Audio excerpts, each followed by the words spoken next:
Aduh, thank you. Gimana nih caranya nih? Ini orang-orang ini ya ngoceh. Saya tunggulah nih di Amsterdam lah, Schiphol lah. Saya tunggu ya. Aduh. Wah, gila kalau berani lu ke sini lu. Kalau nggak masuk penjara lu, gila tuh orang. Pikirannya, utaknya ini. Nah, ya, anehnya, tadi Pak Pol udah bilang, waktu dia Kristen, kok baik-baik aja, tenang-tenang ini, Cina-Cina normal. Begitu mualaf, jadi Cina dan anak setan. Jadi anak setan nih ya. Iya, jadi anak setan. Pikirannya itu mau bunuh, mau merusak. Itu kan memang sifatnya iblis. Iya. Datang untuk membunuh, mencuri dan memusnahkan. Jadi saya sampaikan kepada Hani ya, sehebat apapun Anda berhasil membunuh jasmani seseorang yang sudah percaya kepada juru selamatnya, jiwanya Anda tidak berhak menyentuh sedikit pun itu rohnya. Dan Anda nanti tidak akan berdaya apa-apa. Ini saya ingatkan aja. Jadi jangan soal ancam-mengancam itu adalah sifat manusia barbar. Maaf ini. Ya Anda kan bukan manusia primitif. Kalau Anda manusia beradab dan beradab, tidak keluar omongan Anda begitu. Salah Pak Santi Amardia itu memang barbar Pak. Ya barbar, jadi Anda lah biadab gitu. Memang dia jadi, barbar Pak. Super duper. Kita lanjut. Jadi begitu saudara ya. Ya Andi USA.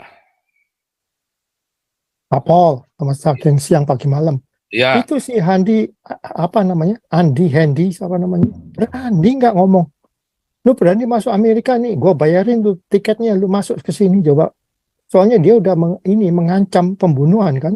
Iya, itu, ada ancamannya itu Pak. Di screenshot aja. Screenshot. It's a threat.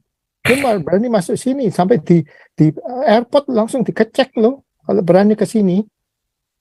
Jangan ngomong aja, ngomong. Apalagi Saifun itu sudah granted loh asilumnya loh di Amerika. Iya, dia udah green card, udah ke asylum. Nanti alamatnya Saifuddin gua kasih deh, nomor telepon gua kasih. Lu kalau berani ke sini. Jangan kan nginjak tanah Amerika, lu di airport aja, di pesawat udah dikecek lu. Itu apa namanya? Itu threatening, itu apa namanya? Ini kan ancaman. Saya kalau nggak tahu kalau di Indonesia ya, kalau di Eropa itu masuk penjara loh Pak. Ancam pembunuhan itu. Itu masuk penjara Pak. Di sini nggak bisa ngomong aja, lu ngomong apa ngentut lu mulut lu.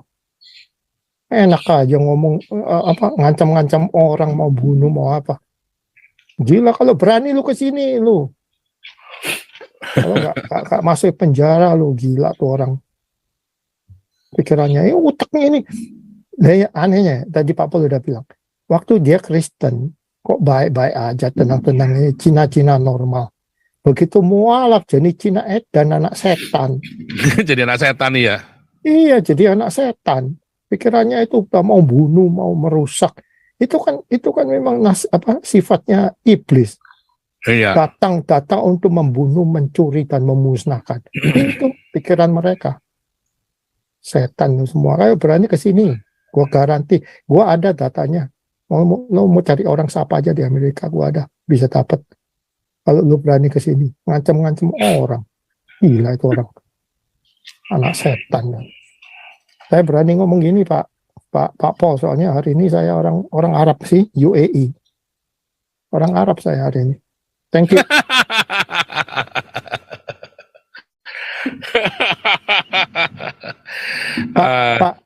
Pak Franz Lisi nggak mau terima, dia orang Yerusalem, dia bilang topinya orang Yerusalem. Saya UAE ini, saya orang Arab hari ini.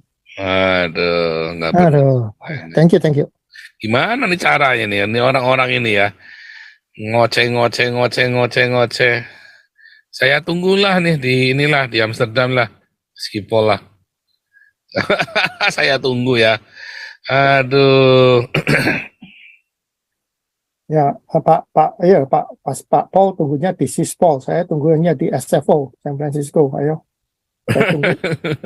Kasih tahu saya flight numbernya berapa. Saya tunggu. Luar biasa ya.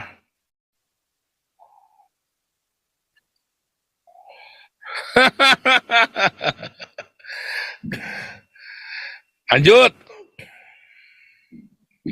Pak Santi Amar. Ya. Oke, selamat malam teman-teman yang ada di Indonesia. Selamat malam pastor di Indonesia, juga teman-teman diaspora. Saya mau share screen dulu, pastor, mohon diizinkan supaya kita tidak hanya melihat ini semacam satu fenomena yang terlepas dari suatu rancangan besar sebenarnya ini. Itu maksud saya adalah kegiatan-kegiatan mereka yang menggila, yang begitu hebat seperti mereka yang menguasai negara ini. Suka-sukanya bicara seperti Hani Christian ini. Ya, jadi ini bukan negara nenek moyangnya gitu. Ya, ini adalah negara hukum yang Anda harus taat kepada hukum. Kalau Anda misalnya begini, Hani, ya, sembarang ngomong, mengancam ini, itu siapa di belakang Anda? Ya, siapa di belakang Anda? Semakin Anda melakukan tekanan-tekanan kepada orang yang jadi manusia baru, orang yang sudah menemukan hidupnya, bisa saja Anda misalnya menang, ya, mengalahkan atau menang soal membunuh jiwa mereka, jasmaninya. Pak Santi Amar. Ya. Pak Santi Amar. Kayaknya gini loh Pak, Galarua bisa laporkan si Hani ini loh Pak. Ya Pak ya. Keberatan aja bilang Pak, kami bikin nota keberatan, langsung kasih ke Mabes itu Pak. Kami keberatan nih omongan-omongan seperti ini nih. Ya Pak. Jadi walaupun kami bukan saya bukan Saifuddin, bukan Joseph, tapi omong-omong seperti ini, kata bunuh-bunuh ini rasanya terlalu berlebihan ya untuk Indonesia. Jadi karena kita Galarua Pak sudah bahas itu, nanti saya tidak ceritakan detailnya di sini. Kita sudah bahas di internal Galarua, nanti tindakan apa yang kita lakukan yang secara konstitusional lah. Ya gitu Pak. Jadi mana ini ya? Ini. Mau share screen ya? Ya, saya share screen aja Pak dari sini. Boleh Pak ya? Ya udah. Nah, ini kelihatan Pak ya? Belum. Belum lah. Oh, sebentar. Ya, sebentar.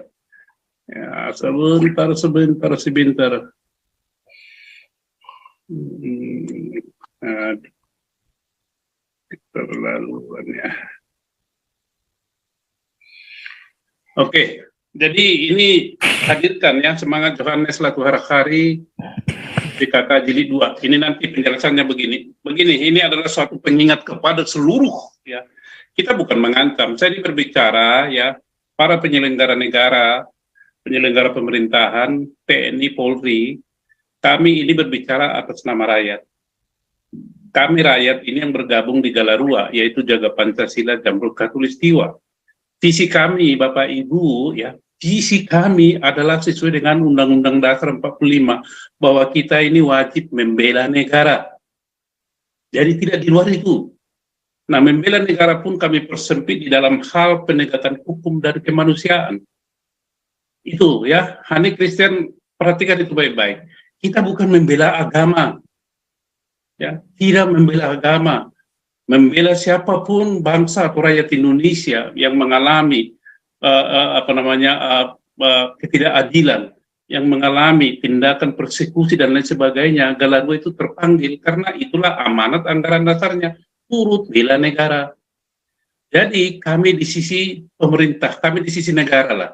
Ya, jadi kami juga berharap TNI, Polri, atau siapapun yang menjadi aparat bela negara, mari sama-sama. Kalau ada orang-orang yang begini, bapak-bapak jangan didiamkan lah, ya. Bapak kan punya aparat, punya intel, punya itu, tiduk langsung. Nah, Hani Christian ini saya heran, ini manusia dewa atau apa? Bagi saya bukan dewa. Anda diperalat oleh suatu kekuatan yang tidak kelihatan. Ya, apakah itu manusia ataupun macam-macam.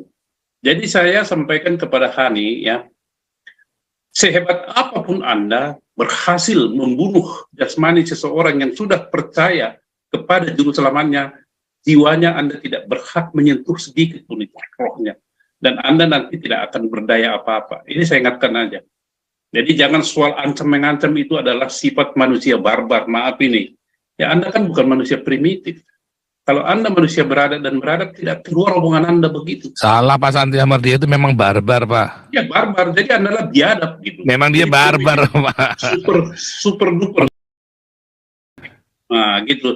Nah jadi ingin saya sampaikan di sini adalah itu untuk Hani ya.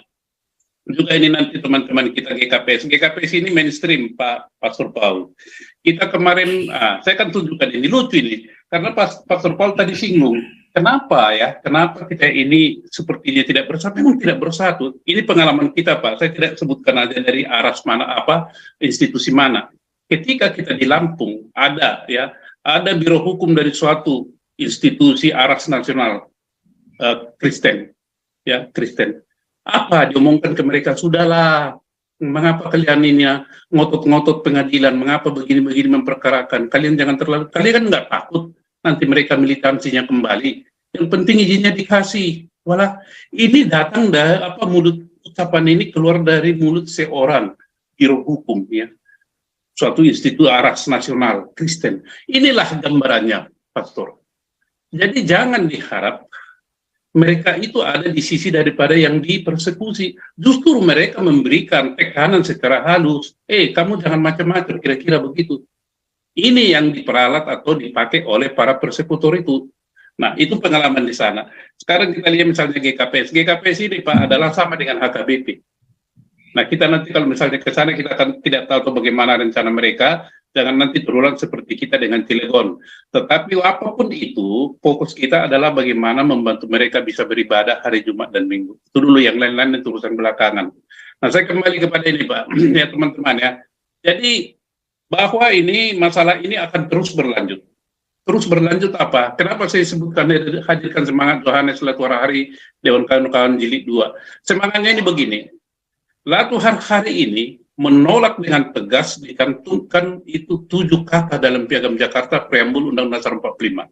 Menolak kewajiban menjalankan syariat Islam bla bla bla bla bla. Ya.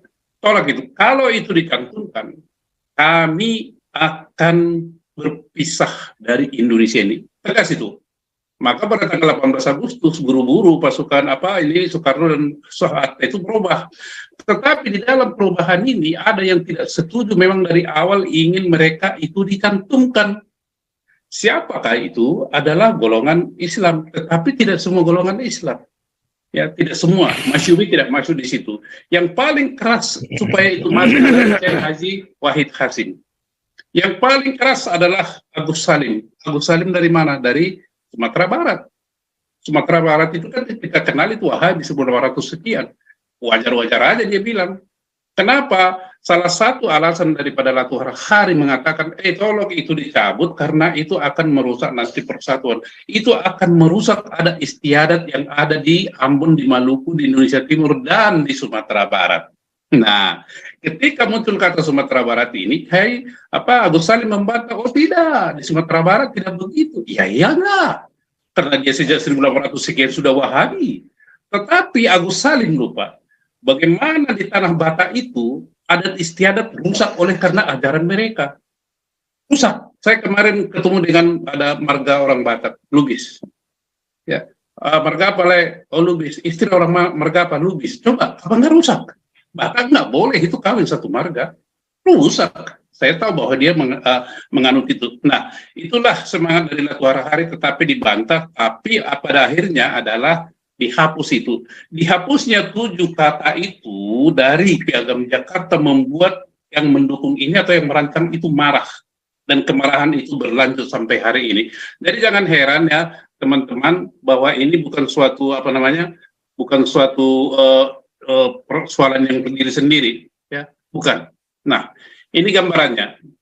Ya, Piagam Jakarta minus Masyumi dan ada kebangsaan ini. Inilah grupnya ini. Jadi Soekarno itu bukan nasionalis itu. Bukan nasionalis. Saya bukan menjelek-jelekan Soekarno. Dia itu adalah pendukung daripada Piagam Jakarta. Bahkan itu dia tegur Latuhar Hari. Sudahlah, nggak usah ribut-ribut, udah beres itu. Itu udah konsensus. Itu Soekarno itu. Jadi kalau Ganjar ngomong mendukung Soekarno, ya pantas lah. Pantas, memang dia punya gen, ya, punya gen itu. Ya, punya gen, punya DNA, ya. Ya, yang mendukung siapa lagi? Darul Islam, ya, Tentara Islam Indonesia TI, partai-partai berasaskan Islam. Itu 1956 sampai 1959. Dan itu berlangsung dengan hingga hari ini, ya. Bapak Ibu, ini perlu kita ketahui. Nah, ini ketika perdebatan itu terjadi, Soekarno bilang apa? Jika 7 kata tidak dimasukkan, pihak Islam tidak menerima preambul, perselisihan terus terjadi. Kan dia mengintimidasi nih orang kebangsaan. You harus terima dong. Kalau you nggak terima nanti akan perselisihan terus terjadi. Ini ternyata apa? Diterima perselisihan. Ini. Kemudian Kiai Haji Wahid Hasyim tidak menimbulkan masalah seperti yang dikhawatirkan. Mana? Kan timbul masalah. Presiden orang Indonesia. Nah ini. Sampai begini nih, presiden harus orang Indonesia asli dan beragama Islam. Coba. Dan agama negara agama Islam. Jadi Bapak Ibu, semangat mereka ini tidak pernah padam. Sampai hari ini terus itu. Inilah dimanfaatkan oleh orang-orang yang khilafah itu, yang beraliran keras. Ada memang muslim yang moderat, ada muslim, kita tidak pungkiri itu, ya, mereka itu. Nah ini yang sedang terjadi di Indonesia yang harus kita pahami akar masalahnya. Nah, timbullah sekarang seperti ini. Ini lagi Pak Pastor. Kita waktu di sana di Lampung ada dapat berita bahwa anggota DPD Republik Indonesia berkunjung ke sana. Tanggal 5 hari ini. Nah, tanggal 5. Kita kan udah pulang dari sana tanggal 4. Nggak mungkin kita tunggu. Nah, anggota DPI itu berkirim surat kepada gubernur untuk melakukan pembicaraan masalah persekusi gereja di sana, yaitu GKKD. Ini orangnya nih. Apa omongannya di sana, Pak? Ini yang Bustamin, ya, Bustamin. DPD RI Bustami minta proses perdamaian dipercepat dan ditutup buku, menyalahkan kegiatan ibadah yang dilakukan di rumah. DPD apaan ini? Nah, saya hari Senin atau hari Selasa akan ke MPR. Saya akan laporkan ini orang, karena surat kita sudah masuk ke MPR, Pak. Presiden, Menko Polhukam, Kemendagri, Kemenak, Ketua DPR dan MPR, saya akan tanya, ini saya akan permasalahkan ini orang, Anda partisan atau bagaimana? Anggota DPD itu partisan, kira-kira bagaimana di negara ini ya? Inilah yang sudah rusak ini otaknya ini. Saya kalau bisa jumpa dengan dia kan kita bersoal jawab, berargumentasi. Omongan apa? Jadi harus bertanggung jawab ini, omongannya ini. Perdamaian apa? Kenapa Anda tidak mengedepankan perdamaian dulu sebelum terjadi sesuatu? Dan sesudah terjadi sesuatu, lantas Anda mengadakan perdamaian dan menyalahkan kegiatan ibadah yang dilakukan di rumah. Anggota DPD apaan ini? Saya berharap nanti masyarakat Lampung tidak memilih tahun ini di 2024. Jangan pilih ini. Ini merusak Lampung ini kan. Saya akan sampaikan, Anda harus sebagai anggota DPD harus bersikap mengutamakan kepentingan nasional, melindungi bangsa. Anda di sana bukan mewakili siapa-siapa, yang mewakili rakyat. Nah, itulah perwujudan daripada yang saya katakan tadi, supaya kita punya gambaran. Nah, datang lagi si kuntilanak ini yang di Pak Paul bilang tadi, kuntilanak ini kan, nih, dengan pekik kebanggaan mereka itu, ya. Ajojing itu tadi ngibing Pak, itu bahasa Medan ajojing. Berlanjut lagi di si Binongko ini Binongko ini kan, dan yang lain-lain. Jadi yang ingin saya sampaikan adalah bahwa sebenarnya semangat mereka ini sudah berakar jauh ke belakang sejak tahun 600-an ya. Tetapi saya tidak bicara itu, kita potong dulu mulai dari di Indonesia ini 1945. Yang ingin saya katakan adalah kita harus ingatkan mereka. Anda tetap begini, jangan pikir Anda tidak ada risiko. Pasti risiko. Maka saya usulkan, ya, kita harus menggalakkan semangat Yohanes Latuharahari Jilid 2. Kita akan ingatkan ini, bagaimana caranya, nanti punya cara sendirilah. Tetapi ini saya teman-teman juga yang lain, jangan melupakan ini, semangat Yohanes Latuharahari. Harus tetap kita kumandangkan. Inilah peringatan kita kepada mereka. Bagi kita tidak apa-apa. Tidak apa-apa, kenapa? Dijamin kok. Kita ini bersatu di dalam negara Republik Indonesia kan dengan harapan hidup lebih baik. Dilindungi, disejahterakan, dicerdaskan, tertib. Ternyata negara tidak mampu melakukan itu. Lah buat apa bergabung? Sayonara kan, itulah pertimbangan dari Yohanes Latuharahari. 1945, dia sudah ingatkan itu. Nah, sekarang ini secara konstitusional dan terbuka, secara konstitusional tidak terbuka, itu tidak masuk di dalam preambul. Ya, tetapi ya yang namanya Kiai Haji Wahid Hasyimini mengatakan bahwa dalam konsideran dekret Presiden tanggal 5 Juli 1959, Soekarno mengatakan bahwa jiwa dari Piagam Jakarta itu ada melekat di dalam pembukaan Undang-Undang Dasar 1945 sekarang. Jiwanya itu. Soekarno mengatakan itu artinya apa? Inilah memberikan suatu lampu hijau bagi mereka untuk terus merangsek menerapkan itu syariat-syariat mereka itu. Karena bagi mereka adalah khalifah. Khalifah itu bukan hanya memerintah negara, tetapi juga imam. Dan ini tidak akan berhenti sampai kapanpun sebelum itu terwujud. Nah, ini bagi kita yang ada di Indonesia ini harus menyikapi ini secara cerdas dan cermat. Kalau kita tidak mau berisiko, goodbye sayonara, semangatlah tuh hari-hari. That's it. Anda di sana, kami di sini. Udah selesai. Sebagai dua negara, ya bisa kita menjalin hubungan diplomatik kan. Lebih enak daripada gontok-gontokan tiap hari seperti siapa yang ini habis menyegel gereja terus habis menyegel gereja terus joget-joget ya kayak orang kesetanan gitu. Jadi ini aja yang ingin saya sampaikan teman-teman semua supaya kita tahu posisi kita, apa kewajiban kita. Bagi saya kita itu bukan kristenisasi. Teman-teman yang lain tolong dengarlah ya, bukan kristenisasi. Di gereja atau di mana itu adalah mendidik manusia menjadi manusia yang baik, yang bermartabat, yang punya keyakinan diri bahwa hidupnya akan lebih baik. Adakah yang salah ajaran itu? Saya mau tanya. Jadi yang membuat tidak rukun itu siapa? Di PPM 2 Menteri itu yang membuat rukun itu siapa? Tugas gubernur, bupati, wali kota apa? Untuk melakukan atau membina kerukunan, membina FKUB, dan Anda harus melaporkan setiap bulan kegiatan Anda. Kita akan tanya nanti Bupati ini Purwakarta, ada nggak laporan Anda setiap 6 bulan tentang pembinaan kerukunan beragama di wilayah Anda? Kalau enggak nanti kita gugat lagi dia kan. Saya kan warga Jawa Barat kan. Gitu, kita gugat dia. Anda tidak bisa begitu. Nah, inilah yang kita sampaikan. Kita berjalan di puncak ombak. Ya, tetapi di puncak ombak kalau kita salah jalan bisa jatuh. Tetapi saya yakin kita cerdas berjalan di atas ombak, puncak ombak itu, dan kita sampai di tepian dengan selamat. Jadi teman-teman semua yang ada di Zoom memahami akar masalah sejarah ini. Tadi Pastor Paul sudah membuka sejarah di Jantung dan lain sebagainya, dilanjutkan ke 1945. Jadi ini bukan persoalan yang mudah dan akan terus berulang dalam bentuknya yang lain. Terus berulang itu. Kita pun harus cerdas dan ikut berdinamika, tidak hanyut dan tidak takut. Kita akan tetap fight. Ya, karena kita ini adalah soal kemanusiaan dan penegakan hukum. Baik, bisa ditambahkan oleh teman-teman yang lain. Terima kasih, Pastor. Ya, Karni. Kau bilang kau menang debat, lawan domba yang sesat. Kau bilang banyak yang tobat.